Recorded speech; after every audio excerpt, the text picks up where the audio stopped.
कभी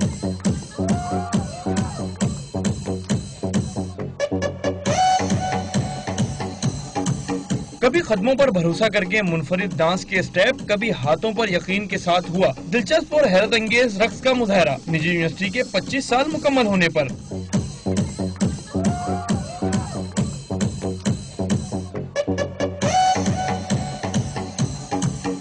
नौजवानों ने डांस में पूरे जिस्म की शानदार लचक का भी दिलचस्प मुजाहरा किया और इतनी फुर्ती क्यों न आती, तलबा को इम्तिहान के बाद यूनिवर्सिटी की सिल्वर जुबली तकरीबात को पुरजोश तरीके से मनाने की खुशखबरी जो मिली थी।